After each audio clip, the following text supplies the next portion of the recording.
കാരുണ്യവാനായ റബ്ബ് നമ്മയെല്ലാം അനുഗ്രഹിക്കുമാറാവട്ടെ.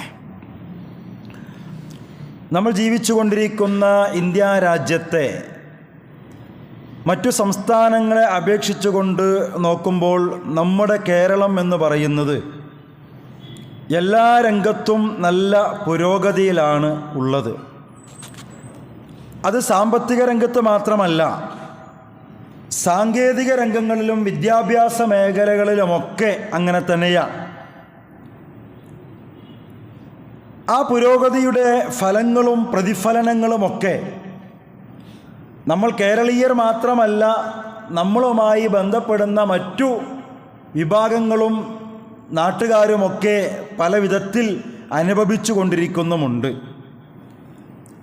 പക്ഷെ അതേസമയം ദൈവത്തിൻ്റെ സ്വന്തം നാട് എന്നൊക്കെ പറയാറുള്ള ഈ കേരളത്തിൽ നിന്ന്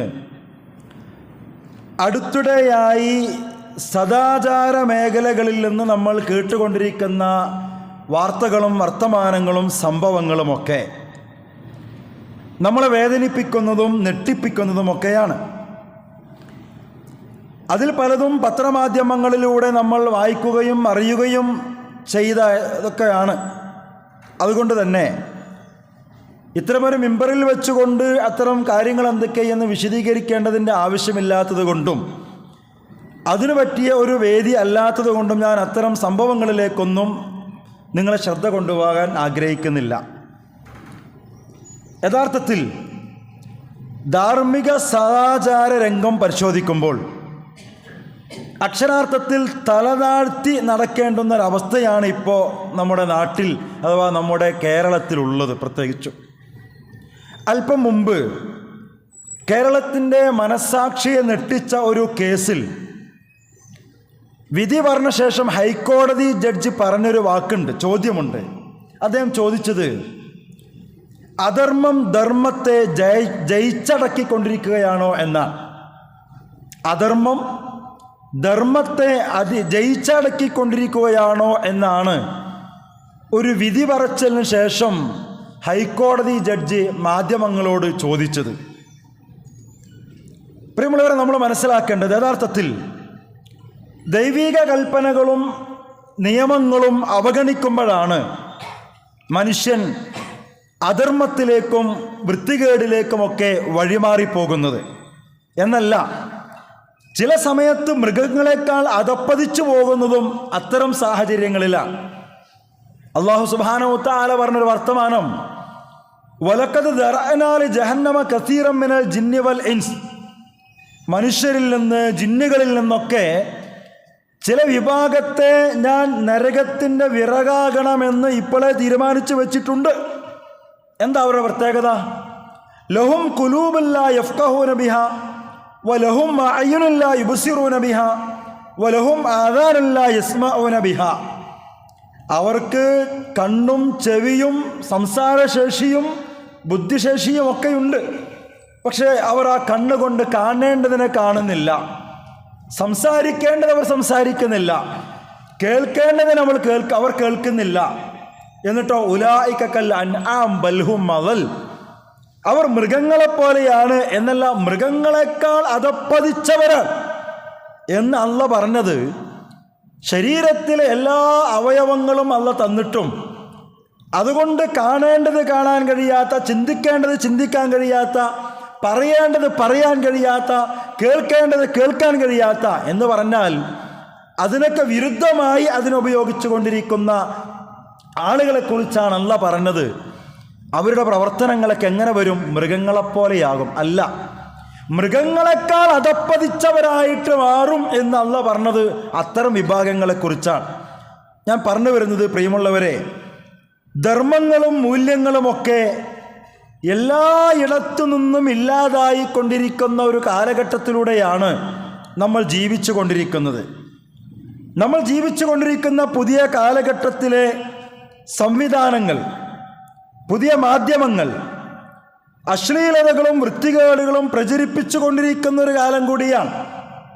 എന്ന് പറഞ്ഞിട്ട് അത്തരം മാധ്യമങ്ങളെ ഇല്ലാതാക്കാനോ നിരോധിക്കാനോ മാറ്റി നിർത്താനോ ഒന്നും നമുക്ക് സാധ്യവുമല്ല. കാരണം അത്രയും സംവിധാനങ്ങളിലൂടെയൊക്കെയും അള്ളാഹുവിൻ്റെ ദീനിൻ്റെ വ്യാപനവും പ്രചരണവുമൊക്കെ വളരെ ഭംഗിയായി ലോകത്ത് നടക്കുന്നുണ്ട്. അപ്പം അത്തരം സംവിധാനങ്ങൾ ഉപയോഗപ്പെടുത്തുമ്പോൾ തഖ്വ ഉണ്ടാക്കുക എന്നതാണ് പ്രധാനപ്പെട്ടൊരു വഴി. സാന്ദർഭികമായി സൂചിപ്പിച്ചതാണ്. അപ്പോൾ പ്രത്യക്ഷത്തിലും ആൾക്കൂട്ടത്തിലുമൊക്കെ നമ്മൾ മനസ്സിലാക്കേണ്ടത്, പ്രത്യക്ഷത്തിലും ആൾക്കൂട്ടത്തിലുമൊക്കെ എല്ലാവരും മാന്യന്മാരാണ്. പക്ഷെ പലപ്പോഴും ഈ പ്രൈവസി ഉണ്ടല്ലോ, സ്വകാര്യത, അങ്ങോട്ടെത്തുമ്പോഴാണ് പല ആളുകളും വില്ലന്മാരായിട്ട് മാറുന്നത്. തന്നെ ആരും കാണാനില്ലെന്ന് ഉറപ്പുണ്ടാകുമ്പോഴും ആരും കാണാതാകുമ്പോഴുമാണ് മനുഷ്യർ തോന്നിയവാസങ്ങൾ ചെയ്യുന്നത്. അങ്ങനെയാണല്ലോ. ആളുകൾക്ക് മുമ്പിലൊക്കെ എല്ലാവരും മാന്യന്മാരായിരിക്കും. പക്ഷേ പല ആളുകളെക്കുറിച്ചും കേൾക്കുമ്പോൾ നമുക്ക് മനസ്സിലാക്കാൻ കഴിയുന്നത്, അവർക്ക് അനുവദിച്ചു കൊടുത്ത, ഇസ്ലാം തന്നെ അനുവദിച്ചു കൊടുത്ത സ്വകാര്യത ഉണ്ടല്ലോ, അതെല്ലാവർക്കും ഉണ്ട്. പക്ഷെ ആ സ്വകാര്യതകളിലേക്ക് കടന്നു പോകുമ്പോഴാണ് പലപ്പോഴും മനുഷ്യന്മാർ അതിര് വിടുന്നതും പരിധി വിടുന്നതും തിന്മയിലേക്കും വേണ്ടാത്തരങ്ങളിലേക്കുമൊക്കെ വഴിമാറി പോകുന്നതും. അള്ളാഹുവിൻ്റെ റസൂൽ കരീം സല്ലല്ലാഹു അലൈഹി വസല്ലമയുടെ ഒരു പ്രാർത്ഥനയുണ്ട്. അല്ലാഹുമ്മ ജഅൽ സരീറത്തി ഖൈറൻ മിൻ അലാനിയത്തി വജഅൽ അലാനിയത്തി സ്വാലിഹ. അല്ലാഹുവേ, എൻ്റെ സ്വകാര്യ ജീവിതത്തെ നീ പൊതുജീവിതത്തേക്കാൾ മികച്ചതാക്കി തരണേ. ആളുകൾക്ക് മുമ്പിലുള്ള എൻ്റെ ജീവിതം എങ്ങനെയാണോ അതിനേക്കാൾ നല്ലതാക്കി തരണം എൻ്റെ സ്വകാര്യ ജീവിതത്തെ, രഹസ്യ ജീവിതത്തെ. തീർന്നില്ല, എൻ്റെ പൊതുജീവിതത്തെ നീ നന്മയുള്ളതാക്കി തരികയും ചെയ്യണമേ. ഇത് അള്ളാഹുവിൻ്റെ റസൂൽ കരീം സല്ലല്ലാഹു അലൈഹി വസല്ലമയുടെ പ്രാർത്ഥനകളുടെ കൂട്ടത്തിൽ നമുക്ക് പഠിക്കാൻ കഴിയുന്നൊരു പ്രാർത്ഥനയാണ്. എൻ്റെ രഹസ്യ ജീവിതത്തെ പൊതുജീവിതത്തേക്കാൾ മികച്ചതാക്കണേ എന്നും പൊതുജീവിതത്തെ ഏറ്റവും നന്മയുള്ളതാക്കി മാറ്റണേ എന്നുമുള്ള പ്രാർത്ഥന. വിശുദ്ധ ഖുർആനിലെ സൂറ ഇസ്രായിൽ അള്ളാഹു നൽകുന്ന വളരെ കനപ്പെട്ട, ഗൗരവപ്പെട്ട ഉപദേശങ്ങളുടെ കൂട്ടത്തിൽ ഉള്ള ഒരു ഉപദേശമാണ് നിങ്ങൾ വ്യഭിചാരത്തോട് അടുത്തു പോകരുത് എന്ന്. വലാ തഖ്റബു സിന ഇന്നഹു കാന ഫാഹിശത്തൻ വസാഅ സബീല. അതൊരു നീചവൃത്തിയാണ്, അതൊരു മ്ലേച്ഛ പ്രവർത്തനമാണ്. അതുകൊണ്ട് നിങ്ങളാരും വ്യഭിചാരത്തോട് അടുത്തു പോകരുത്. സൂറ അൻആമിൽ മറ്റൊരു ആയത്തുണ്ട്, വലാ തഖ്റബുൽ ഫവാഹിഷ മാ ളഹറ മിൻഹാ വമാ ബത്തൻ. പ്രത്യക്ഷമായതോ പരോക്ഷമായതോ ആയ മ്ലേച്ഛ പ്രവർത്തനങ്ങളിലേക്ക് നിങ്ങൾ അടുക്കരുത്. ഈ രണ്ട് സ്ഥലത്തും അല്ലാഹു പറഞ്ഞത് വ്യഭിചരിക്കരുത് എന്നല്ല, മ്ലേച്ഛ പ്രവർത്തനങ്ങൾ ചെയ്യരുത് എന്നുമല്ല ആ പ്രയോഗം. പിന്നെ വലാ തഖ്റബു സിന വലാ തഖ്റബുൽ ഫവാഹിഷ എന്ന് പറഞ്ഞാൽ നിങ്ങൾ തിന്മകളിലേക്ക് അടുക്കരുത് എന്നാണ്. നിങ്ങൾ വ്യഭിചാരത്തിലേക്ക് അടുക്കരുത്, അടുത്തു പോകരുത് എന്നാണ് അല്ലാഹു പറഞ്ഞത്. എന്നിട്ട് അതിലേക്ക് മനുഷ്യൻ അടുക്കാൻ സാധ്യതയില്ല, അത്തരം തിന്മകളിലേക്ക് മനുഷ്യൻ എത്തിപ്പെടാൻ സാധ്യതയില്ല എല്ലാ വഴികളിൽ നിന്നും വിശ്വാസികളെ അകറ്റിയതായിട്ട് നമുക്ക് കാണാൻ കഴിയും. ഖുർആൻ പരിശോധിക്കുമ്പോൾ കാണാൻ കഴിയും. അന്യ സ്ത്രീ പുരുഷന്മാർ തമ്മിൽ നോക്കുന്നത്, അന്യ സ്ത്രീയും പുരുഷനും കൂടിക്കലരുന്നത്, ഇതൊക്കെ ഇസ്ലാം വിരോധിച്ചത് ഇത്തരമൊരു കാരണം കൊണ്ടാണ്. കാരണം വ്യഭിചരിക്കരുത് എന്നല്ല, വ്യഭിചാരത്തോടടുക്കരുത്. അപ്പോൾ വ്യഭിചാരത്തിലേക്ക് അടുക്കാൻ നിങ്ങളെ സഹായിക്കുന്ന എന്തൊക്കെയുണ്ടോ ആ വഴികളും മാർഗങ്ങളും വാതിലുകളും ഒക്കെ അല്ലാഹു സുബ്ഹാനഹു വ തആല അടച്ചു വെച്ചു എന്നതാണ് ഇസ്ലാമിൻ്റെ പ്രത്യേകത. ചില പ്രായോഗിക നിർദ്ദേശങ്ങൾ വിശുദ്ധ ഖുർആനിലൂടെ അല്ലാഹു പറയുന്നുണ്ട്. സൂറത്തു നൂറിലെ ചില ആയത്തുകൾ, ഖുല്ലിൽ മുഅ്മിനീന, വിശ്വാസികളോട് പറയുക. ഈ പറയുന്ന ഇതേ വർത്തമാനം സ്ത്രീകളോടും പുരുഷന്മാരോടും പ്രത്യേകം പറഞ്ഞതായിട്ട് കാണാൻ കഴിയും. ഖുല്ലിൽ മുഅ്മിനീന, വിശ്വാസികളോട് പറയുക, യഗ്ളൂ മിൻ അബ്സാരിഹിം, അവർ അവരുടെ ദൃഷ്ടികൾ താഴ്ത്തണം, അവരുടെ നോട്ടങ്ങളെ, കാഴ്ചകളെ അവർ നിയന്ത്രിക്കണം, താഴ്ത്തണം. പിന്നെ വയഹ്ഫളൂ ഫുറൂജഹും, അവരുടെ ഗുഹ്യസ്ഥാനങ്ങളെ അവർ കാത്തു സൂക്ഷിക്കുകയും വേണം. ദാലിക അസ്കാ ലഹും ഇന്നല്ലാഹ ഖബീറും ബിമാ യസ്നഊൻ. അതാണ് നിങ്ങൾക്ക് ഏറ്റവും നല്ലത്.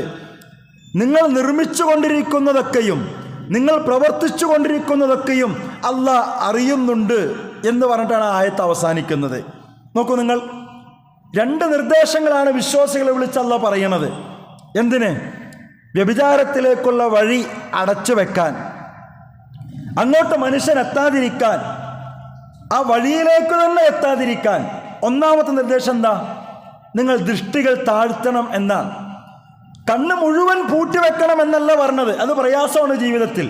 നോക്കൂ, നിങ്ങൾ ഒരു മനുഷ്യനോട് പറയുക നിങ്ങൾ നിങ്ങളുടെ കണ്ണ് 24 മണിക്കൂറും പൂട്ടിവെച്ചുകൊണ്ട് നടക്കണം എന്നാണോ പറഞ്ഞേ? അല്ല, അത് പ്രയാസമാണ് ജീവിതത്തിൽ. പക്ഷെ പിന്നെ അല്ലാഹ് എന്താ പറഞ്ഞേ? നിങ്ങൾ ദൃഷ്ടികൾ താഴ്ത്തണം, അതിനെ നിയന്ത്രിക്കണം. കണ്ണുകൾ കൊണ്ട് കാണേണ്ടത് കാണണം, കണ്ണ് കാണാനുള്ളതാ. പക്ഷെ കാണേണ്ടതേ കാണാൻ പാടൂ, കാണാൻ പാടാത്തത് കണ്ണുകൊണ്ട് കാണാൻ പാടില്ല. നോക്കേണ്ടത് നിങ്ങൾ നോക്കണം കണ്ണുകൊണ്ട്, പക്ഷെ നോക്കാൻ പാടില്ലാത്ത പലതും നിങ്ങൾക്ക് ചുറ്റുമുണ്ടാകും. അതിലേക്കൊന്നും നിങ്ങൾ ആ കണ്ണുകൊണ്ട് നോക്കാൻ പാടില്ല. ഇതാണ് ഇസ്ലാമിൻ്റെ കാഴ്ചപ്പാട്. അങ്ങനെ നോക്കിക്കഴിഞ്ഞാൽ ആ നോട്ടം നിങ്ങളെ മറ്റു പലതിലേക്കും എത്തിക്കുമെന്നാണ് പറയുന്നത്. സ്വന്തം ഭാര്യയെയോ വിവാഹം നിഷിദ്ധമായവരെയോ അല്ലാതെ ഒരു അന്യ സ്ത്രീയെ പുരുഷനോ അന്യ പുരുഷനെ സ്ത്രീയോ സൂക്ഷിച്ചു നോക്കുന്നത് വ്യഭിചാരമാണെന്നാണ് റസൂല് പഠിപ്പിച്ചത്. നോക്കൂ, നിങ്ങൾ ഒരു അന്യ സ്ത്രീയെ നോക്കുന്നത്, അന്യ പുരുഷനെ നോക്കുന്നത്, അത് വ്യഭിചാരമാണെന്നാണ് റസൂല് പഠിപ്പിച്ചത്. അല്ലാഹു സുബ്ഹാനഹു വ തആല പറഞ്ഞ വർത്താനുണ്ടല്ലോ വിശുദ്ധ ഖുർആനിൽ, ഗദ്ദുൽ ബസർ, ദൃഷ്ടികൾ താഴ്ത്തുക, കണ്ണ് താഴ്ത്തുക എന്താ ഈ കണ്ണ് താഴ്ത്തുക എന്നതുകൊണ്ട് ഉദ്ദേശിച്ചത്? ഖുർആൻ വ്യാഖ്യാതാക്കൾ അതിന് വിശദീകരിക്കുന്നുണ്ട്. അനാവശ്യത്തിലേക്കും അനുവദനീയമല്ലാത്തതിലേക്കും നോക്കാതിരിക്കുക. അനാവശ്യമായതിലേക്ക്, നിങ്ങൾക്ക് അനുവദിച്ചിട്ടില്ലാത്ത മേഖലയിലേക്ക്, അതെന്താവട്ടെ, നിങ്ങൾക്ക് പെർമിഷൻ ഇല്ലാത്ത അനുവദിച്ചിട്ടില്ലാത്ത മേഖലയിലേക്ക്, ഇടത്തേക്ക് നിങ്ങൾ നോക്കാതിരിക്കുക. തീർന്നില്ല. ആദ്യ നോട്ടത്തിൽ തനിക്ക് കാണുവാൻ പാടില്ലാത്ത ആളാണ്, വസ്തുവാണ് എന്ന് ബോധ്യപ്പെട്ടാൽ പിന്നീട് വീണ്ടും നോട്ടം തുടർത്താതിരിക്കുക. ഇതൊക്കെയാണ് ഗദ്ദുൽ ബസർ എന്നതുകൊണ്ട് ഉദ്ദേശിക്കുന്നത് എന്നാണ്. അപ്പോൾ അനുമതിയില്ലാത്ത, അനുവാദമില്ലാത്തിടത്തേക്ക് നോക്കാതിരിക്കുക. ഇനി ആദ്യത്തെ നോട്ടത്തിൽ ഒരു കാഴ്ച ഉണ്ടല്ലോ, നമ്മളിങ്ങനെ നോക്കുമ്പോൾ, ഇങ്ങനെ നോക്കുമ്പോൾ ഇവിടെക്കനെ കാണുമല്ലോ, ആ നോട്ടത്തിൽ നിങ്ങൾക്ക് അനുവദിക്കാത്തൊരു സ്ത്രീയെയാണ്, ഒരു ചിത്രമാണ്, ഒരു ഇടത്തേക്കാണ് നിങ്ങൾ നോക്കിയതെങ്കിൽ ഉടൻ കണ്ണ് താഴ്ത്തണം. അത് ബോധ്യപ്പെട്ടാൽ വീണ്ടും രണ്ടാമത് അങ്ങോട്ട് നോക്കാൻ പാടില്ല. ഇതാണ് കണ്ണുകൾ താഴ്ത്തണം എന്നതുകൊണ്ട് അല്ലാഹ് ഉദ്ദേശിച്ചത് എന്നാണ് വിശദീകരിക്കുന്നുണ്ട്. നബി സല്ലല്ലാഹു അലൈഹി വസല്ലം പറഞ്ഞൊരു വർത്തമാനമുണ്ട്. വ്യഭിചാരം എന്ന് പറയുന്നത് മനുഷ്യ ശരീരത്തിൻ്റെ ലൈംഗികാവയവം കൊണ്ട് മാത്രമല്ല നടക്കുക, മനുഷ്യ ശരീരത്തിൻ്റെ ഒട്ടുമിക്ക അവയവങ്ങളെ കൊണ്ടും മനുഷ്യൻ വ്യഭിചരിക്കും. അതെങ്ങനെയെന്ന് ചോദിച്ചപ്പോൾ നബി സല്ലല്ലാഹു അലൈഹി വസല്ലം വിവരിച്ചു കൊടുത്തു. ഈ പുതിയ കാലഘട്ടത്തിൽ ജീവിക്കുന്ന പുതിയ തലമുറകളൊക്കെ പ്രത്യേകിച്ച് മനസ്സിലാക്കണം. റസൂൽ പറയാ, കണ്ണുകൊണ്ടുള്ള വ്യഭിചാരം എന്ന് പറയുന്നത് നോട്ടമാണ്. നോട്ടം എന്ന് പറയുന്നത് അനുവദിച്ചിട്ടില്ലാത്തിടത്തേക്കുള്ള നോട്ടം എന്ന് പറയുന്നത് കണ്ണുകൊണ്ടുള്ള സിനയാണ്, വ്യഭിചാരമാണ്. കാതുകളുടെ വ്യഭിചാരം എന്ന് പറയുന്നത് കേൾക്കാൻ പാടാത്ത കാര്യങ്ങൾക്ക് ചെവി കൊടുക്കലാണ്. അശ്ലീല വർത്തമാനങ്ങൾക്ക്, വേണ്ടാത്തരങ്ങൾ കേൾക്കാൻ വേണ്ടി നിങ്ങൾ ചെവി കൊടുക്കുന്നുണ്ടെങ്കിൽ അത് ഓഫ്ലൈനിലാവട്ടെ ഓൺലൈനിലാവട്ടെ എങ്ങനെയാണെങ്കിലും അങ്ങനെ തന്നെ പറയണം ഈ കാലഘട്ടത്തിൽ. അത് മൊബൈൽ ഫോണിലൂടെ, ചാറ്റിങ്ങിലൂടെയാവട്ടെ, ഫോൺ സംഭാഷണത്തിലൂടെയാവട്ടെ, നേർക്കുനേരെ വർത്തമാനത്തിലൂടെയാവട്ടെ, കേൾക്കാൻ പാടില്ലാത്ത വൃത്തികേടുകൾ കേൾക്കാൻ നിങ്ങൾ നിങ്ങളുടെ ചെവിയെ ഉപയോഗപ്പെടുത്തുന്നെങ്കിൽ അത് ചെവി കൊണ്ടുള്ള വ്യഭിചാരമാണ്. നാവ് കൊണ്ടുള്ള വ്യഭിചാരം എന്ന് പറയുന്നത് സംസാരമാണ്. വേണ്ടാത്ത വർത്തമാനങ്ങളും ഡയലോഗുകളും പറഞ്ഞിട്ട് അതിലൂടെ ഒരു സുഖം കിട്ടുന്ന ഒരു ഏർപ്പാട് നിങ്ങൾക്കുണ്ടോ? മനുഷ്യരെ മനസ്സിലാക്കണം, അത് നിങ്ങളുടെ നാവ് കൊണ്ടുള്ള വ്യഭിചാരമാണത്. കയ്യിൻ്റെ വ്യഭിചാരം അത് പിടിക്കലാണ്. കാലിൻ്റെ വ്യഭിചാരം അത് കാലടി വെക്കലാണ്. ഹൃദയത്തിൻ്റെ വ്യഭിചാരം ഹൃദയം കൊണ്ട് ആഗ്രഹിക്കലാണ്. ഇതിങ്ങനെ കഴിഞ്ഞത് അവസാനം ഏറ്റവും അവസാന ഘട്ടത്തിലേക്ക് എത്തുമെന്ന് ആ ഹദീസിന്റെ അവസാന റസൂൽ വിശദീകരിക്കുക. നോക്കൂ നിങ്ങൾ, ഈ കാലഘട്ടത്തിൽ ജീവിക്കുന്ന ശ്രദ്ധയില്ലാത്ത മനുഷ്യരെ ബേജാറാക്കേണ്ട വർത്തമാനമാണ് റസൂൽ പറയുന്നത്. അത്തരം ഒരു സിനയിലേക്കൊന്നും ഞങ്ങൾ പോകാറില്ല എന്നാണല്ലോ നമ്മുടെയൊക്കെ ധാരണ. നമ്മൾ ആലോചിച്ചു നോക്കൂ, ശരീരത്തെ ഇത്തരത്തിലെ കണ്ണുകൊണ്ട്, ചെവി കൊണ്ട്, നാവ് കൊണ്ട്, ബുദ്ധി കൊണ്ട്, മനസ്സുകൊണ്ട് അത്തരം ചിന്തകളിലേക്ക് നമ്മൾ വഴിമാറി പോകുന്നുണ്ടെങ്കിൽ ആ നോട്ടവും കേൾവിയും സംസാരവും ചിന്തയും അതാത് അവയവങ്ങൾ കൊണ്ടുള്ള സിനയാണെന്ന്, വ്യഭിചാരമാണെന്ന് റസൂൽ താക്കീത് നൽകുകയാണ്. ഈ പുതിയ കാലഘട്ടത്തിൽ ജീവിക്കുന്ന നമ്മൾ വളരെ വളരെ വളരെ ജാഗ്രത പാലിച്ചില്ലെങ്കിൽ പടച്ചറബിന്റെ മുമ്പിൽ സമാധാനം പറയേണ്ടി വരും. സാധാരണഗതിയിൽ ഈ നോട്ടത്തെക്കുറിച്ച് പറയുമ്പോൾ ഒരു ധാരണയുണ്ട്, അത് പുരുഷന്മാർക്ക് മാത്രമാണോ ബാധകമെന്ന്. പുരുഷന്മാരെന്നെ സ്ത്രീകളെ നോക്കാൻ പാടൂല, ആ നോട്ടമാണ് ഹറാം, എന്നാ സ്ത്രീകൾക്ക് ആരെയും നോക്കാം എന്നൊക്കെയുള്ളൊരു ധാരണയുണ്ട് സമൂഹത്തിൽ. അത് തെറ്റാ. വിശുദ്ധ ഖുർആൻ നോട്ടത്തെക്കുറിച്ച് പറഞ്ഞത് അത് ആണിനോടും പെണ്ണിനോടുമാണ്. ആണിനോടും പെണ്ണിനോടുമാണ്. കണ്ണ് നിയന്ത്രിക്കണം, ദൃഷ്ടി താഴ്ത്തണം എന്ന് പറഞ്ഞത് സ്ത്രീയോടും പുരുഷനോടുമാണ്. അല്ലാഹുവിന്റെ റസൂൽ കരീം സല്ലല്ലാഹു അലൈഹി വസല്ലമയുടെ ജീവിതത്തിൽ ഒരു ചരിത്രം കാണാൻ കഴിയും. അബ്ദുല്ലാഹിബ്നു ഉമ്മ മക്തൂം എന്ന് പറയുന്ന കണ്ണ് കാണാത്ത സ്വഹാബി അദ്ദേഹം റസൂലിന്റെ അടുക്കലേക്ക് കടന്നു വരാ. വീട്ടിലേക്ക് വരുമ്പോൾ അവിടെ റസൂലിന്റെ ഭാര്യമാരായ ഉമ്മു സലമ റളിയല്ലാഹു അൻഹയുണ്ട്, മൈമൂന റളിയല്ലാഹു അൻഹയുണ്ട്. റസൂൽ 2 ഭാര്യമാർ അവിടെ നിൽക്കുന്നുണ്ട്. ഈ സമയം നബി സല്ലല്ലാഹു അലൈഹി വസല്ലം പറഞ്ഞു, നിങ്ങളാണ്ട് ഉള്ളിൽ പോകി എന്ന് പറഞ്ഞു. നിങ്ങളാണ്ട് ഉള്ളിലേക്ക് പോകി, ഉമ്മു മക്തൂം വരുന്നുണ്ട്, കണ്ണ് കാണൂല. സ്വാഭാവികമായും റസൂലിന്റെ 2 ഭാര്യമാർ തിരിച്ചു ചോദിച്ചു, റസൂലേ അദ്ദേഹത്തിന് കണ്ണ് കാണൂലല്ലോ, അദ്ദേഹത്തിന് കണ്ണ് കാണൂലല്ലോ. നബി സല്ലല്ലാഹു അലൈഹി വസല്ലം തിരിച്ചു പറഞ്ഞത്, നിങ്ങൾക്ക് 2 പേർക്കും കണ്ണ് കാണൂലേ? അദ്ദേഹത്തിന് കണ്ണ് കാണൂല, ശരി, പക്ഷെ നിങ്ങൾക്ക് 2 ആൾക്കും കണ്ണ് കാണൂലേ? അതുകൊണ്ട് അകത്തേക്ക് പോ എന്നാണ് അതിലെല്ലാം മറുപടി അതിലുണ്ട് എന്നാ റസൂല് പറഞ്ഞത്. അപ്പൊ ഈ നോട്ടത്തെക്കുറിച്ചുള്ള വർത്തമാനം അത് എല്ലാവർക്കും ഉള്ളതാണ്. ആണാവട്ടെ പെണ്ണാവട്ടെ എല്ലാവർക്കും ബാധകമാണ്. നോക്കൂ നിങ്ങൾ, വിശുദ്ധ ഖുർആൻ സൂറത്ത് അൻ-നൂറിലെ ആയത്തില് നോട്ടത്തെ നിയന്ത്രിക്കണം, നിങ്ങളുടെ കണ്ണിനെ നിയന്ത്രിക്കണം എന്ന് പറഞ്ഞ ഉടനെ തന്നെ പറഞ്ഞത് നിങ്ങളുടെ ഗുഹ്യസ്ഥാനങ്ങളെ സൂക്ഷിക്കണം എന്നാ പറഞ്ഞത്. രണ്ടും തമ്മിൽ ബന്ധമുണ്ടെന്നാ മുഫസ്സിരീങ്ങൾ പറയുന്നത്. എന്താ ബന്ധം? നോട്ടത്തിൽ നിന്നാണ് വ്യഭിചാരത്തിന് പ്രചോദനമുണ്ടാവുക. വ്യഭിചാരത്തിലേക്ക് മനുഷ്യനെ എത്തിക്കുന്ന ഏത് കാര്യവും അത് നോട്ടത്തിലൂടെയാണ് കടന്നു വരിക എന്നതുകൊണ്ടാണ് ഈ 2 വർത്തമാനങ്ങളും അടുത്തടുത്ത് ഖുർആൻ ഉപദേശിക്കാനുള്ള കാരണം എന്നാ. അതുകൊണ്ട് വളരെ ഗൗരവത്തിൽ നമ്മൾ അതെടുക്കണം. ഞാൻ നേരത്തെ പറഞ്ഞതുപോലെ കണ്ണ് കാണാനുള്ളതാണ്, പക്ഷേ അതെല്ലാം കാണാനുള്ളതല്ല. അതെല്ലാം കാണാനുള്ളതല്ല. ചിലത് കാണേണ്ടി വരുമ്പോൾ കാണില്ലെന്ന് തീരുമാനിക്കാനുള്ളത് കൂടിയാണ് കണ്ണെന്ന് മനസ്സിലാക്കാൻ പ്രിയമുള്ളവരെ നമുക്ക് കഴിയണം. നോട്ടത്തെക്കുറിച്ച് അല്ലാഹുവിന്റെ റസൂൽ എന്താ പറഞ്ഞെന്നറിയോ? അൻ-നളറതു സഹമും മസ്മൂം മിൻ സിഹാമി ഇബ്ലീസ്. നോട്ടം എന്ന് പറയുന്നത് ഇബ്ലീസിന്റെ വിഷം പുരട്ടിയ അസ്ത്രമാണ്. നോക്കൂ നിങ്ങൾ, ഇബ്ലീസിന്റെ അസ്ത്രം എന്നല്ല പറഞ്ഞേ, പിശാചിന്റെ വിഷം പുരട്ടിയ അസ്ത്രങ്ങളിൽ ഒരു അസ്ത്രമാണ് നോട്ടം എന്ന് പറയുന്നത്. ആ ഹദീസിന്റെ ബാക്കി, മൻ തറകഹു ഖൗഫൻ മിനല്ലാഹ്, അല്ലാഹനെ ഭയപ്പെട്ടിട്ട് ആരെങ്കിലും ആ നോട്ടത്തെ ഉപേക്ഷിച്ചാൽ അവന്റെ ഹൃദയത്തിൽ അല്ലാഹ് മാധുര്യം നൽകുന്ന വിശ്വാസം ഇട്ടുകൊടുക്കും എന്നാണ് ആ ഹദീസിന്റെ ബാക്കിയുള്ളത്. ഞാൻ പറഞ്ഞു വന്നത്, വിശുദ്ധ ഖുർആൻ വ്യഭിചാരത്തോട് അടുക്കരുത് എന്ന് പറയുക മാത്രമല്ല, അതിലേക്ക് മനുഷ്യൻ എത്താൻ സാധ്യതയുള്ള എല്ലാ വഴികളെയും കൊട്ടിയടക്കുകയും ചെയ്തു എന്നുകൂടി നമ്മൾ തിരിച്ചറിയേണ്ടതുണ്ട്. ഇപ്പം നമ്മൾ 1-2 ദിവസമായിട്ടൊക്കെ ചർച്ചയാണല്ലോ കേരളത്തിൽ. ഒരു വ്യവസായ പ്രമുഖൻ്റെ ഡബിൾ മീനിങ്ങിലുള്ള വർത്തമാനങ്ങളും അർദ്ധനഗ്നയായി അഭിനയിക്കുകയോ പൊതുപരിപാടികളിൽ പങ്കെടുക്കുകയോ ഒക്കെ ചെയ്യുന്ന ഒരു നടിയുടെ പരാതിയുമൊക്കെ കേരളത്തിൽ ചർച്ചയായിക്കൊണ്ടിരിക്കുകയാണ്. നിങ്ങളൊന്ന് ആലോചിച്ച് നോക്കൂ, ആർക്കാരെയാണ് പറയാനും കേസ് കൊടുക്കാനും കുറ്റപ്പെടുത്താനൊക്കെ അർഹത ഉള്ളത്? മുമ്പിലൊക്കെ യേശുക്രിസ്തുവിൻ്റെ മുമ്പിൽ വ്യഭിചരിച്ചൊരു പെണ്ണിനെ കൊണ്ടുവന്നു എന്നാണ്.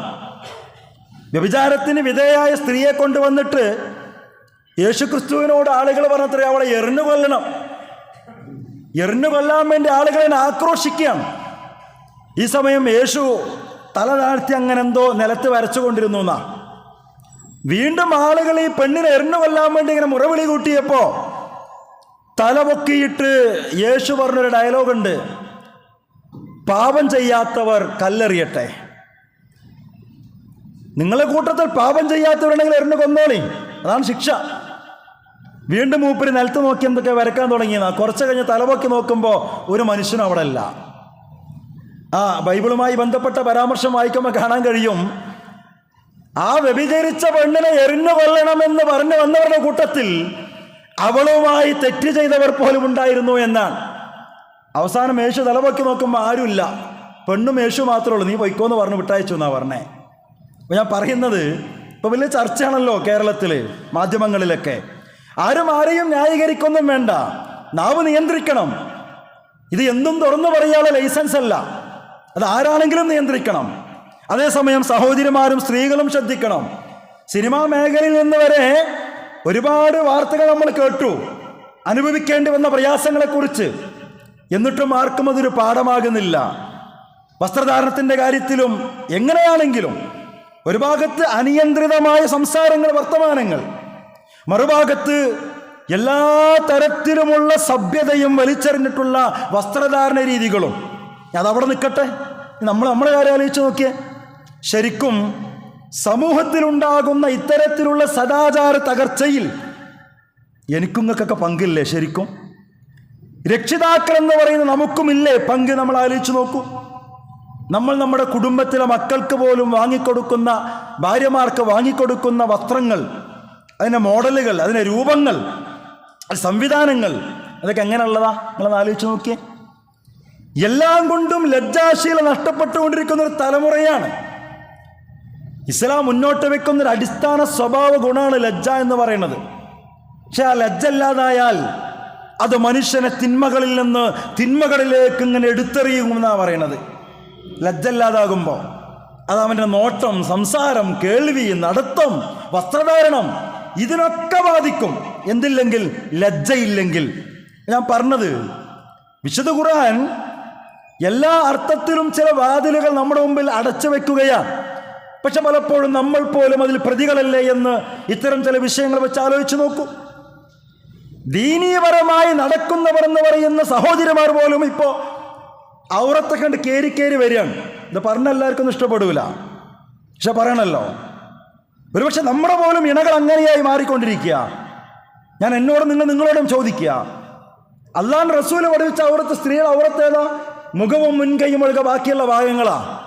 ആ ഔറത്ത് പോലും കയറി വന്ന് മുക്കക്കൈയിലേക്ക് വരെ എത്തിക്കൊണ്ടിരിക്കുന്നു. കാര്യങ്ങൾ അങ്ങോട്ടാ പോയിക്കൊണ്ടിരിക്കുന്നത്. ചിന്തിക്കണം നമ്മൾ.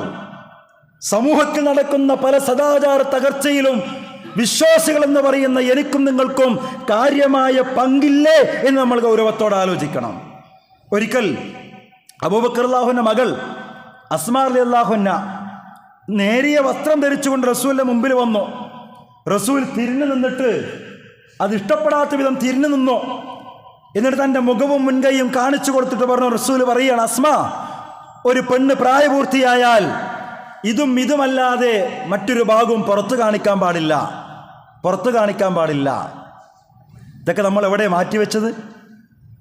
ലജ്ജാശീലം ഇല്ലാതായപ്പോൾ, കാലത്തിനനുസരിച്ച് ഓടാൻ തുടങ്ങിയപ്പോൾ നമ്മുടെ വീട്ടിൽ നിന്ന് പോലും ഇത്തരം നിയമങ്ങളും നിർദ്ദേശങ്ങളും നമ്മൾ പുറത്തു വച്ചിരിക്കുന്നു. അതാ സംഭവിച്ചുകൊണ്ടിരിക്കുന്നേ. സ്ത്രീകളുള്ള നിർദ്ദേശ മുഖമക്കനെ താഴ്ത്തിയിടണമെന്നാ ഖുർആൻ പറഞ്ഞത്. അതിങ്ങനെ മാറിലേക്ക് താഴ്ത്തിയിടുന്ന, അപ്പം അതൊക്കെ ഇങ്ങോട്ട് മാറി ഫാഷനായി അത് കഴുത്തിൽ ചുറ്റിക്കെട്ടുകയും ചുരുട്ടിക്കെട്ടുകയും ഒക്കെ ചെയ്യുന്ന വല്ലാത്ത ആഭാസത്തരത്തിലേക്ക് മാറി. അപ്പം ഇതൊക്കെ ഗൗരവത്തിൽ ആലോചിക്കേണ്ടുന്ന സമയം അതിക്രമിച്ചിരിക്കുന്നു എന്നാണ് ഞാൻ പറയുന്നത്. ഏതോ ഒരു മഹാൻ പറഞ്ഞല്ലോ, മനുഷ്യൻ പറവയെപ്പോലെ പറക്കാൻ പഠിച്ചു, മത്സ്യത്തെപ്പോലെ സമുദ്രത്തിനടിയിലൂടെ സഞ്ചരിക്കാൻ അന്തർവാഹിനി കപ്പലുകൾ മനുഷ്യൻ കണ്ടുപിടിച്ചു. പക്ഷേ ഭൂമിക്ക് മുകളിൽ മനുഷ്യനായിട്ട് മനുഷ്യനെ പോലെ ജീവിക്കാൻ മനുഷ്യൻ പഠിച്ചിട്ടില്ല. ആ ഗതികേടാപ്പം നമ്മളൊക്കെ അനുഭവിച്ചുകൊണ്ടിരിക്കുന്നത്. അതാ അള്ളാഹ് പറഞ്ഞ ഖുർആനിൽ, ഉലൈക കൽഅൻആം ബൽ ഹും അളൽ. ഒരു കാലഘട്ടത്തിലെ മനുഷ്യൻ ഇതൊക്കെ ഉണ്ടാവും, ചിന്തിയും ബുദ്ധിയൊക്കെ ഉണ്ടാവും, എന്നാലും അവൻ മൃഗത്തേക്കാൾ അധപ്പതിച്ചു പോകുമെന്ന് അള്ളാഹ് പറഞ്ഞ അത്തരം വിഭാഗത്തെക്കുറിച്ചാണ്. അപ്പം അതൊക്കെ നമ്മൾ ആലോചിക്കേണ്ടതാ. അന്യപുരുഷന്മാരെ ആകർഷിക്കുന്ന വിധം വസ്ത്രം ധരിക്കുന്ന സ്ത്രീകളെ കുറിച്ച് റസൂൽ താക്കീത് കൊടുത്തു. നിസാഉൻ കാസിയാത്തുൻ ആരിയാത്തുൻ മായിലാത്തുൻ മുമീലാത്ത് ലാ യദ്ഖുൽനൽ ജന്ന വലാ യജിദ്ന റീഹഹാ.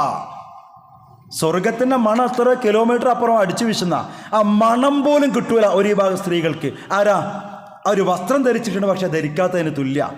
ഇതൊന്നും ഇവിടെ വിശദീകരിക്കേണ്ടതില്ല, നമുക്ക് ഒട്ടൊന്ന് ചിന്തിച്ചാൽ കിട്ടും ഇതിൻ്റെ ഉത്തരം. പക്ഷെ നമ്മുടെ കുടുംബത്തിൽ നിന്ന് വരെ കിട്ടും ഉത്തരങ്ങൾ. ആ സ്ത്രീകളെ പ്രത്യേകത എന്താ? അവർ വസ്ത്രം ധരിച്ചിട്ടുണ്ടാവും, പക്ഷെ ധരിക്കാത്തതിന് തുല്യമാണ് എല്ലാ അർത്ഥത്തിലും. ചാനും ചരിഞ്ഞും മാടിയും കുഴഞ്ഞും കൊഞ്ചിയുമൊക്കെ സംസാരിച്ചു കൊണ്ട് നടക്കുന്ന ആളുകളുണ്ട്, പെണ്ണുങ്ങൾ. സ്വർഗത്തിൻ്റെ വാസന പോലും അത്തരം ആളുകൾക്ക് കിട്ടൂല എന്നാ. പുതിയ കാലഘട്ടത്തിലെ സഹോദരിമാരുടെ വസ്ത്രധാരണ രീതികൾ, അവരുടെ നിലപാടുകൾ, സമീപനങ്ങൾ പലപ്പോഴും ഇത്തരം വിഷയങ്ങൾക്ക് പ്രചോദനമാകുന്നില്ലേ എന്ന് ഗൗരവത്തോടെ ആലോചിക്കണം. വസ്ത്രം എന്ന് പറയുന്നത് അലങ്കാരമാണ്, അത് ഔറത്ത് മറക്കാനുള്ളതാണ്, ഉള്ള ഔറത്ത് മുഴുവൻ പുറത്തു കാട്ടാനുള്ളതല്ല. വിശുദ്ധ ഖുർആൻ പറഞ്ഞതുപോലെ ഇതൊക്കെ തന്നെയും വ്യഭിചാരത്തിലേക്ക് മനുഷ്യനെ കൊണ്ടെത്തിക്കുന്ന സാഹചര്യങ്ങളാണ് നമ്മൾ മനസ്സിലാക്കണം. നബിയൊക്കെ പറഞ്ഞല്ലോ, ലാ യഖ്ലുവന്ന റജുലുൻ ബിഇംറഅത്തിൻ ലഹു മഅഹാ ദൂ മഹ്റം. വിവാഹബന്ധം നിഷിദ്ധമായവർ കൂടെയില്ലാതെ ഒരു സ്ത്രീയും പുരുഷനും തനിച്ചാകാനോ യാത്ര ചെയ്യാനോ പാടില്ല എന്നാ. വ്യഭിചാരത്തിലേക്ക് അടുക്കരുത് എന്ന് അള്ളാഹ് പറഞ്ഞു. എന്നിട്ട് അതിലേക്കുള്ള വാതിലുകൾ മുഴുവൻ അടച്ചു വെക്കണതായി പറയണത്, നോട്ടം നിയന്ത്രിച്ചത്, വസ്ത്രധാരണത്തിന്റെ വിഷയം. പിന്നെ പറഞ്ഞതെന്താ?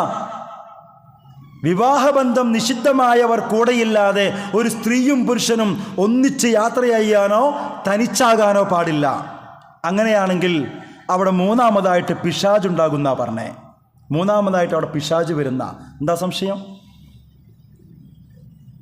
അല്ലാഹുവിന്റെ റസൂലിന് ഇത്തരം നിർദ്ദേശങ്ങൾ അവഗണിക്കുന്നത് കൊണ്ടാണ് പലപ്പോഴും കേൾക്കാൻ പറ്റാത്ത പല വാർത്തകളും നമുക്ക് കേൾക്കേണ്ടി വരുന്നത്. പ്രിയമുള്ളവരെ, മുസ്ലിം കുടുംബത്തിൽ നിന്ന് പോലും മനസ്സിലാക്കണം, എവിടെയെങ്കിലല്ല, മുസ്ലിം കുടുംബത്തിൽ നിന്ന് പോലും. അല്ലാഹുവിന്റെ റസൂൽ ഒരിക്കൽ പറഞ്ഞല്ലോ, ഭർത്താവ് സ്ഥലത്തില്ലാത്തൊരു ഭാര്യയുടെ അടുത്ത് ഒരു അന്യപുരുഷൻ ഒറ്റയ്ക്ക് പോകാൻ പാടൂല എന്നാ. ആ ഹദീസിന്റെ അവസാനം എന്താ അറിയോ? മനുഷ്യ ശരീരത്തിൽ രക്തമോടുന്നിടത്തെല്ലാം പിശാചും ഓടിക്കൊണ്ടിരിക്കുന്നുണ്ട് എന്നാ. ഞാനൊരു വേറെ വിശദീകരണമൊന്നും വേണ്ട. ഭർത്താവ് സ്ഥലത്തില്ലാത്തൊരു സ്ത്രീയുടെ അടുക്കൽ ഒരു അന്യപുരുഷൻ ഒറ്റയ്ക്ക് പോകരുത്. അതിന് എളാപ്പാന്റെ മകളാണെങ്കിലും മൂത്താപ്പാന്റെ മകനാണെങ്കിലും അതൊക്കെ അങ്ങനെ തന്നെയാണ്. അതൊക്കെ അന്യപുരുഷന്മാരും സ്ത്രീകൾ തന്നെയാണ്. മനസ്സിലാക്കണം. പോകാൻ പാടൂല, ഒറ്റയ്ക്ക് പോകാൻ പാടൂല. ഇതൊക്കെ പറഞ്ഞാൽ നിങ്ങൾ ചിന്തിക്കുക, എന്താ ഇങ്ങനെയൊക്കെ പറയണത്? കാരണം സ്വന്തം ഭർത്താവിൻ്റെ അനിയൻ്റെ കൂടെ ബൈക്കിൽ പോകുന്ന ഭാര്യമാരുള്ള കാലഘട്ടത്തിലാണ് നമ്മൾ ജീവിക്കണത്. ഈ കസിൻ ബ്രദറും കസിൻ സിസ്റ്ററൊക്കെ ഉണ്ടല്ലോ, അതൊക്കെ ചോരയാണെന്നാണ് പുതിയ തലമുറയുടെ വിചാരം. ഇതൊക്കെ തിരുത്തി കൊടുക്കാൻ രക്ഷിതാക്കൾക്ക് കഴിയണം. അപ്പോൾ ഭർത്താവ് ഇല്ലാത്ത സ്ഥലത്തില്ലാത്തൊരു ഭാര്യയുടെ അടുത്ത് ഒരു അന്യപുരുഷ ഒറ്റയ്ക്ക് പോകാൻ പാടൂല. കാരണം റസൂൽ പറയാണ്, അവൻ്റെ ശരീരത്തിൽ എവിടെയൊക്കെ രക്തമോടുന്നുണ്ടോ അതിലൂടെയൊക്കെയും പിശാച് സഞ്ചരിച്ചു കൊണ്ടിരിക്കുന്നുണ്ട് എന്നാണ് പറഞ്ഞതിൻ്റെ അർത്ഥം. ഒരു അന്യ സ്ത്രീയെ തൊടുന്നതിനേക്കാൾ നല്ലത് നിന്റെ സ്വന്തം തലയിൽ ആണി അടിച്ചിറക്കണതാണ് ഹദീസിലുള്ളത്. അങ്ങനെ കുറേ വർത്തമാനങ്ങളൊക്കെ ഉണ്ട്. ഞാൻ പറയുന്നത്, പ്രിയമുള്ളവരെ, ഇതൊക്കെയും നിസ്സാരവൽക്കരിച്ചു കൊണ്ടിരിക്കുന്നൊരു കാലത്താണ് നമ്മൾ ജീവിച്ചു കൊണ്ടിരിക്കുന്നത്.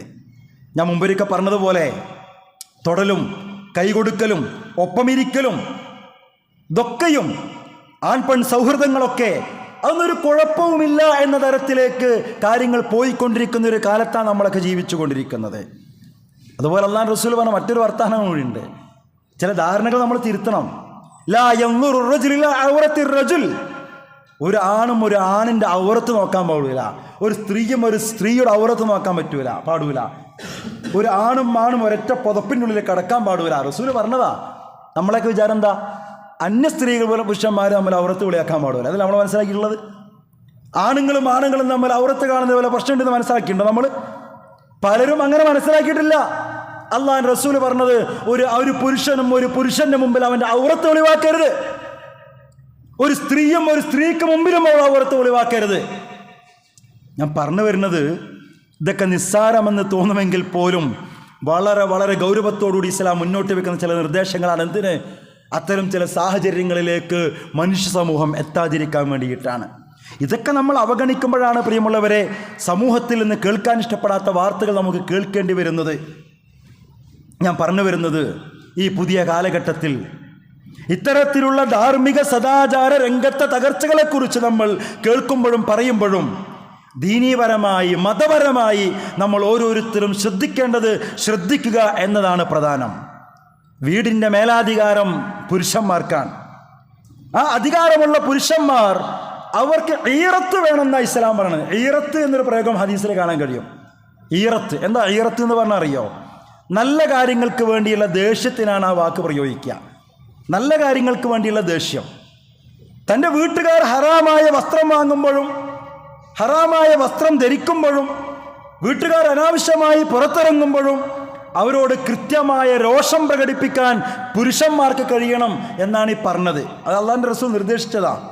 ഇതിനെ ഈറത്ത് എന്ന് പറയാം. ഇത് കുടുംബനാഥന്മാർക്ക് ഉണ്ടാകേണ്ട ഒരു സ്വഭാവമാണെന്നാ. അവിടെയാണ് ആ നിലപാടുണ്ടാക്കേണ്ടത്.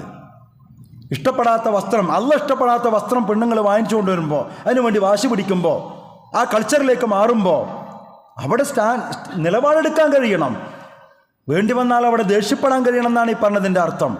അള്ളാഹുവിൻ്റെ റസൂൽ പറഞ്ഞല്ലോ, ഹറമല്ലാഹു അലൈഹിമുൽ ജന്ന, 3 വിഭാഗം ആളുകൾക്ക് അല്ലാഹു സ്വർഗം ഹറാമാക്കി.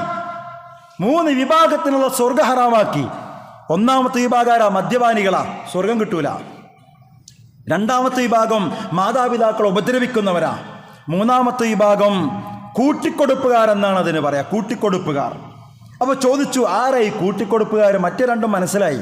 ഈ മൂന്നാമത്തെ വിഭാഗം ആരാ? അപ്പോൾ അതിന് റസൂൽ കൊടുത്ത മറുപടി,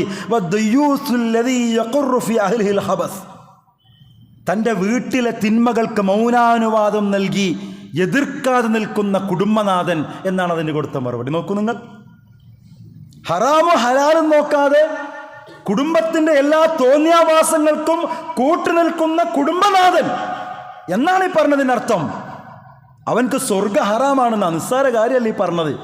അതുകൊണ്ട് ഇതൊക്കെ വളരെ ഗൗരവത്തോടുകൂടി എടുക്കാൻ നമുക്ക് കഴിയണം എന്നാണ് ഞാൻ പറഞ്ഞത്. പറഞ്ഞു വന്നത്, സമൂഹത്തിൽ ധാർമ്മിക സദാചാര തകർച്ച ഇല്ലാതാവാൻ, എല്ലാ അർത്ഥത്തിലും ഉള്ള വ്യഭിചാരം ഇല്ലാതാകാൻ ഇസ്ലാം മുന്നോട്ട് വെക്കുന്ന ചില നിർദ്ദേശങ്ങളെക്കുറിച്ചാണ്. ഇനി ഇതെല്ലാം അവഗണിച്ചിട്ടും ഒരാൾ അത്തരം തെറ്റിലേക്ക് പോയാലോ? അള്ളാഹ് പറയണത് അവർക്ക് 100 അടി അടിക്കണം എന്നാ. ഒരു മനുഷ്യത്വം അവിടെ കാണിക്കാൻ പാടില്ല, 100 അടി അവിടെ കൊടുക്കണം എന്നാ. ഇനി കല്യാണം കഴിഞ്ഞോണാണെങ്കിലോ അവനെ പച്ചയായിട്ട് എറിഞ്ഞു കൊല്ലണം എന്നാ പറയണത്. നോക്കൂ നിങ്ങൾ, ഞാൻ അവസാനിപ്പിച്ചുകൊണ്ട് പറയട്ടെ, നമ്മുടെ സമൂഹവും നാടും ഒക്കെ നന്നാകണമെങ്കിൽ 2 നിർദ്ദേശമുള്ളത്. ഒന്ന്, ഇവിടുത്തെ നിയമ സംവിധാനം ആദ്യം മാറണം. നിയമ സംവിധാനങ്ങൾ ആദ്യം മാറണം. അത്തരം നിയമങ്ങളൊന്നും ഇല്ലാത്തത് കൊണ്ടാണ് കേരളത്തിൽ ഗോവിന്ദസ്വാമിമാർ അധികരിച്ചു കൊണ്ടിരിക്കുന്നത്. കഴിഞ്ഞ ദിവസങ്ങളിൽ ഡയലോഗ് അടിച്ചപ്പോൾ ആളുകളൊക്കെ പറഞ്ഞുകൊണ്ടിരിക്കുന്നത് അത്തരം നിയമ സംവിധാനങ്ങൾ ഇവിടെ കേരളത്തിലൊന്നും ഇന്ത്യയൊന്നും ഇല്ലാത്തത് കൊണ്ടാണ്. അപ്പോൾ നിയമ സംവിധാനം ആദ്യം മാറണം. രണ്ടാമത്, ദൈവത്തെക്കുറിച്ച ബോധം, പടച്ചോനെക്കുറിച്ച ബോധം മനസ്സിൽ ഊട്ടിയുറപ്പിക്കലാണ്. കാണാമറയത്തുള്ള റബ്ബിനെ പറ്റിയ ചിന്ത നിരന്തരം ഉണ്ടാക്കിയെടുക്കുക എന്നതാണ് രക്ഷപ്പെടാനുള്ള 2ാമത്തെ വഴി എന്ന് പറയുന്നത്. ഏത് കൂരിരുട്ടിലും നമ്മൾ കാണാത്ത, നമ്മളെ കാണുന്ന ചില കണ്ണുകളുണ്ട് എന്ന ബോധം നമുക്കുണ്ടാവല. ഒരു സഹാബി യാത്ര പോകുമ്പോൾ റസൂലിനോട് ഉപദേശം ചോദിക്കുന്നുണ്ട്. എന്താ റസൂൽ കൊടുത്ത ഉപദേശം? ഇത്തഖില്ലാഹ ഹൈസുമാ കുൻത്, നീ എവിടെയാണെങ്കിലും അല്ലാഹനെ സൂക്ഷിക്കുക.